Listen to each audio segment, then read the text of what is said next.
What's going on, guys? Weekly Reviews here with Gamer Fusion, and today we're going to be checking out RidgeRacer Driftopia that was released on Steam and PC as an early access free-to-play game. Now, for anyone who has not played RidgeRacer Driftopia, let's go ahead and go over basically what this game is. So this is, yes, it is a free game, but it also has a way to make it so that you can pay to continue playing it to get even higher if you want to. So I mean, it does give you that option. It's kind of like several other games that I played on Steam, like Spiral Knights, and I believe a couple other ones like, if I can remember correctly, I think EverQuest was another one, and like 2 or 3 other ones. So I mean, there's games out there on Steam that allow you to be able to play for free, but you can also get even more content as you pay for the game. So I mean, anyway, so basically the whole entire game is basically just like any other Ridge Racer game you would expect. This game kind of follows in the same suit as RidgeRacer Unbounded, which if you guys have not played that game, it actually is a fairly decent game. This one actually takes it a tiny bit further though, including it has the old style of gaming with a new kind of style, kind of like they're trying to go a Need for Speed style with it. They still have boosting, as they've had now in like almost every Ridge Racer game within the past several years, but I'm kind of glad that they're at least having boosting in almost every Ridge Racer game, because it's almost like necessary. But basically the way to play the game, if you want to get further up, is you need to drift. The more you drift, the more points you get, and as well as being able to gain a boost to be able to reach up to the higher cars. Now, as you start off, your car is not going to be the best out of the whole entire bunch. So how do you do that? Well, you win races. The further you get in your place rank, the better you will be able to do for earning more parts for your car, as well as repair kits in case your car is destroyed. Now, one of the only bad points I don't like about this game is when your car is destroyed, you have no way of being able to continue the race. So that is one kind of downside. But one of the things I will say that I've actually been doing to kind of get past the rankings and stuff is I haven't really been trying to shoot for the rankings normally.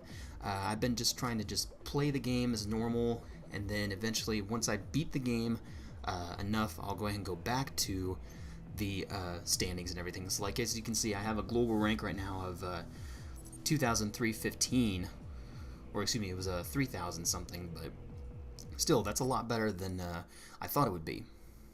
And also I got an achievement for that, so nice. I got one called Stock Dock. Nice.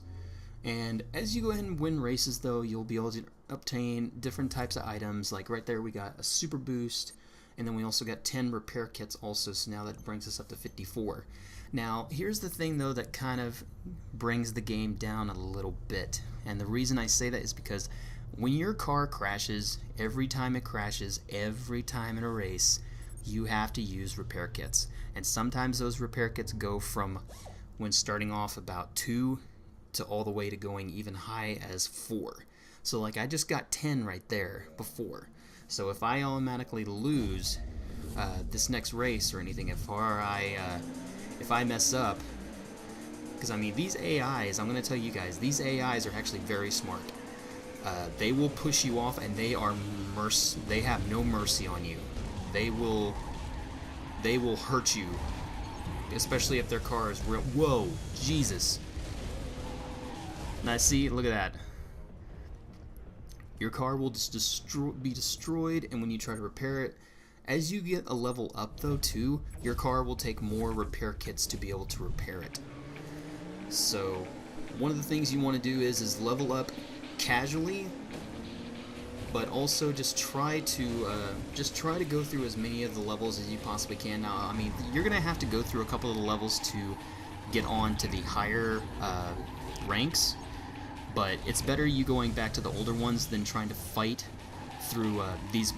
Like, they literally are almost bloodthirsty, because they just will, like, see, they will literally just hound you. They will just pound you into the walls and everything. I mean, your car is actually very well defended. It's just, I mean, once you hit something that's hard enough, I mean, it's just gonna take your car out. Especially if they use a boost on you, you're dead automatically. So it's almost like a one-hit destruct button, basically. Like, they'll just go ahead and grab a button and just be like, bam, you're done. So that is one tiny complaint I have with the game. Otherwise, though, I mean, it really is a fast-paced game, and whoa, Jesus. You guys saw that. I tore him into nothing. But I mean, the also cool thing I like about the game is at least all the environments and everything are destroyable. Like, you can even destroy, like, as you guys saw in the first portion, you can destroy like gas trucks, you can just make huge explosions, and you can use those to take out your enemies and stuff. Like, you can just use that, or you can just keep taking out portions of the road, and you can take out portions of like just everything.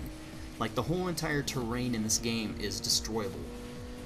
So that one we didn't do that good, but we'll keep trying, because I mean, again, one of the things that you want to try to do is not try to go through the ranks so quickly. You want to try to pace yourself. So it's better you at least coming in first to at least third or fourth than it is you coming in like I did fifth and last. Now, though, again, you still gain experience no matter what. Even if you come in fifth or whatever, you will still gain experience. And then when you gain experience, when you level up, you will be able to take on a challenge race. Now, when you take on a challenge race, you'll be taking on a random car that you will be able to unlock if you beat. So in a way, again, it's kind of like they took Ridge Racer and Need for Speed and just basically just crammed them together. And it's a very unique thing, because I mean, in kind of ways, Need for Speed has not been the same, I believe, since Most Wanted. Now, I mean, feel free to quote me on that, and I'm not talking about the Most Wanted on Wii U, even though I gave a lot of really good praise to that game. It is a fun game, but the original Most Wanted is still, and I believe that every single person out there is going to agree with me, that the original Most Wanted that EA made before will always be the best Need for Speed game that was ever released.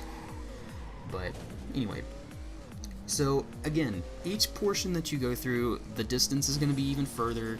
You're going to be having to basically destroy all these different types of like buildings and all these different types of objects and stuff to be able to gain you boost, and as well as to gain you collateral damage. The more collateral damage you get, you also can contribute that into points, and as well as possibly experience. So the more you keep doing it, the more you can increase things like your defense, you can increase your top speed, your acceleration, your strength of your car, everything. So literally, the whole entire game, again, even though it's free, there are some things about it that you can pay for, but I mean, otherwise you can pretty much go through the whole entire game for free. But if you are one that's not into these kind of racing games, ones that are really high octane based ones that require a lot of timing and strategy, then I would pass on this game. But otherwise, I really like this game. I think it's really fun. Take a look at that. I just destroyed him. And like I said, whenever you're using a boost, you will literally go ahead and take those guys out. So it's really funny sometimes. And even you can take out the cars that are coming at you. I think that's even funny too. Though, again, one of the other cool things about this game is you can use, it does support controller. You can use keyboard and mouse. You can use an Xbox 360 controller. I prefer, when playing racing games, I actually prefer using a controller. I don't know how everybody else is, but again, that's my opinion. I also want to go ahead and give a big shout out to Gamer Fusion, including all the members that work there, including Laserbolt, Steeltron, Sir James, Michael Cox, CGI Gameplays, all of them guys. I mean, I've only been on the site for just under a week, and they have just welcomed me with open arms, and they've been really awesome. And I mean, I hope you guys will also, if you are looking into being a partner or anything, I hope you guys will come and check out Gamer Fusion and come talk with us, because I mean, we're always on the chat.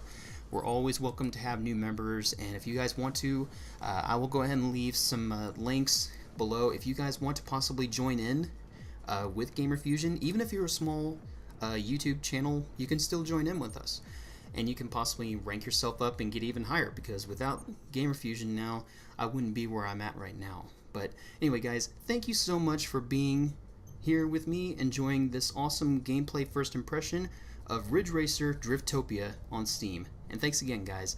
And as always, Gamer Fusion empowers your gaming.